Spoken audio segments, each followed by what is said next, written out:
lights out, and we are racing in MotoGP here in Japan. It's a great start from that second place on the grid for Pecco Bagnaia. He's going to get the whole shot ahead of Pedro Acosta as he once again, no, Acosta wipes the nose of the world champion as they grab the front brakes into the first corner. Vinales gets a tap there, I think, from Frankie Morbidelli or Jorge Martin. Brad Binder's got away well from fifth place on the grid. He's third, but it once again is Bagnaia who gets the lead early on here, just as he did in the sprint yesterday. And just as he did in the sprint yesterday, Marc Marquez has made big progress. That's Frankie Morbidelli being sent off the racetrack by the 93 at turn 3. He's already up into the top 6. Martin hasn't made the same progress. He's come to the first sector. In fact, he is now up into 6th place thanks to his teammates off. Yeah, going with Marquez then is the 89 of Jorge Martin. Martin launching a raid on the inside of Marc Marquez into turn 10. He's got the inside line on Bastianini as well there.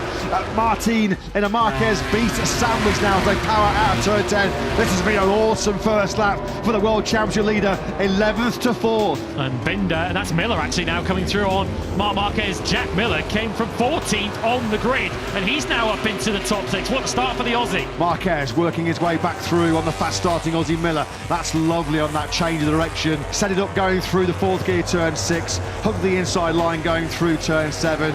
Marquez then back into P5. Who's that down? Somebody's gone down. Oh, Acosta! I thought I heard my headset some scraping noise, and Pedro Acosta then, second time in 24 hours. The shark stumbles, the shark spills out of contention through the victory corner, and there'll be no victory, no maiden success for Pedro Acosta as he tucks the front on the inside of turn 14, and that of course now has pushed Jorge Martin up into second place. You never know what happened. We could get some rain here in Motegi.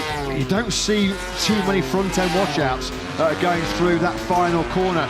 Did he just clip the curb on the inside maybe? It's coming from a long way back is Marc Marquez with the classic block pass there on Brad Binder down into turn 5. Only Bagnaia, Martin and Marc Marquez are lapping in the 144s. Martin then now is the fastest rider on circuit. 144.461, 4/10 quicker on that lap 5. He was compared to Bagnaia. Martin 1.1 seconds behind your race leader. 0.6 of a second was the gap, between Bagnaia and Martin as we started this lap 10. Pecco Bagnaia, he's finally back in the 145s, but still once again just takes a 10th or 2 out of Martin. The gap now just under 1.6 seconds. Look at that, from lap 5 onwards, his fastest lap of 44.8 and his slowest, which was on the previous lap, of 45.1. That's what world champion race pace looks like. It is now under a second.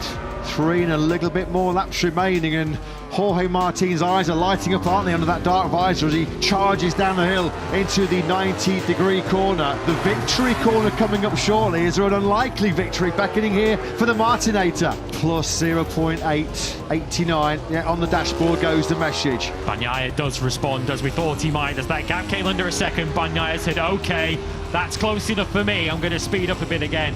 And the lead now goes back out to over 1 second. That's the first lap for around 5 or 6, isn't it? But Martin has been slower than Bagnaia. It has been a Motegi masterclass from reigning world champion Pecco Bagnaia. He led the Japanese Grand Prix from start to finish. He resisted the early pressure from Pedro Acosta. He withstood the late pressure from Jorge Martin, and he takes the checker flag by 1.1 seconds ahead of the Spaniard. Bagnaia then wins for the 8th time in 2024, a season best winning tally for him. It's his first Motegi MotoGP success, and he certainly needed it. 10 points then now is the gap between Martin and Bagnaia. The master plan working perfectly in Motegi for the reigning world champion.